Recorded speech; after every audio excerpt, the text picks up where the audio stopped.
So, what are some powerful moments that led you to your relationship with land, environment, environmentalism, and or nature?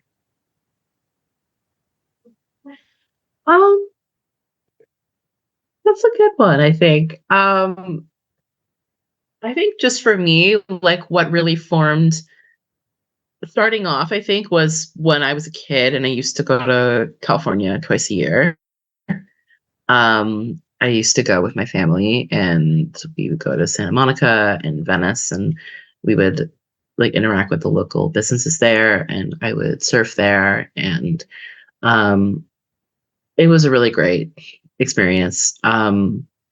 And it was just really my first real connection with nature in a real sense where um I was out in like I was doing something I loved in nature and I was respecting nature and learning about how to actually surf and how do you respect the water you're in and just yeah, like making that journey to go there and just do that and be in that, making the time for it. Like even though like it was more of like a vacation, but it didn't feel like a vacation. It felt like I was going there for a reason. I would interact with the local businesses on the beach, and we became friends with a lot of them. And it felt like it was just a second home to me. And being there and going there twice a year, and you know, it was a great experience and definitely one of the most powerful moments I think ever. Like being there, and it became so part of my happy place and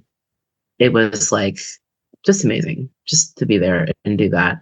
Um, it was so far out west, and I love being out west, and I have such a great appreciation for the West Coast. And also, I think another one is being out in BC. When I was 14, I went to Vancouver for the first time for a squash tournament. And when I wasn't playing, I was like visiting Capilano Bridge, and I was like seeing the nature there. And I remember one time I like lost a match and I was sitting outside in nature. Like I was sitting on this rock and I was talking to my mom and I just felt so like grounded, even though I just lost and I was feeling kind of crap.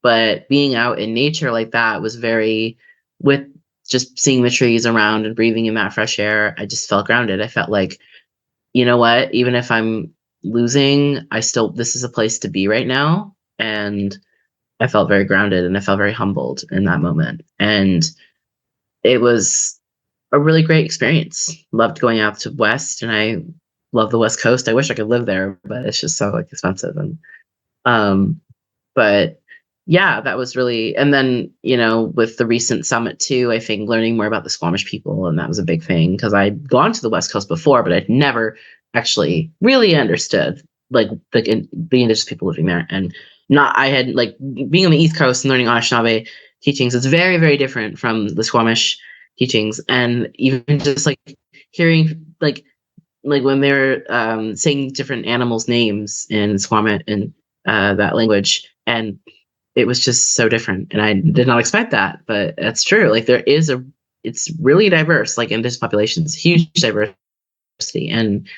people forget that. It's just kind of fun. It's like I'm thinking about my Anishinaabe language and hearing a Squamish language, and I just loved learning the teachings and how they the generational knowledge, and it was really great. And I think for Ontario, like being on the East Coast, I would say I used to go hiking. I've been hiking to Evergreen Brickworks a lot. That's been a big space for me here. I would go there as a kid on field trips, and I would hike there and go for my walk and just enjoy like the nature there. I would even journal there, and it was luckily accessible enough for me to do it. And I loved going on the same trails. I loved seeing the different types of trees and what different like animals would be out, wondering if an animal would be out.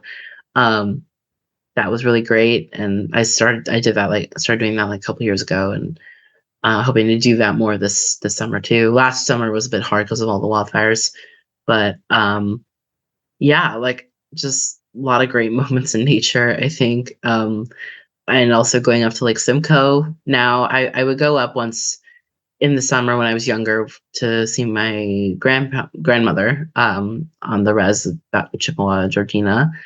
But then I started going up with my family like a few years ago, starting during COVID, actually. We go up to Jackson's Point, and we would spend like a day there, 2 days, and with our dog, and like on the beach and in the cottage. And it's like a POC owned cottage business. And that was also really great. Just I remember one time I was out in the lake paddling on the paddleboard, and it was like right at sunset, and it's just me out there, and it was like amazing. It was like the best experience ever. Just seeing the sun go down and being on that lake. Um, it was just like it was just home. Like it was home. It was great to be in nature and to follow nature in that moment and to be in that. Um, to be connected with the land. That's really where I felt connected in that moment. Doing something I love, but also acknowledging what's around me. And I think that's really how we should be interacting with nature, with, the world around us is, bringing in passion, but also like acknowledging that this is bigger than you. And it's just a good experience to be in it. And that, at the end of the day, like, nature's with you. It acknowledges you, as much as what's going on in the world right now with nature. I just with Anishinaabe teachings, nature's on our side in Anishinaabe way. And I carry that and I still believe that being out there, it's like, it's got your back. And it's hard to, it can be hard because of what's all going on with climate change and, but, and my ancestral teachings, nature's on our side. And nature is working with us too. It's not just it's two-sided. It was great. So there's just a few of them. I mean, I could go on, but those are just a few I think that have formed my experiences with nature and how I engage with nature even now.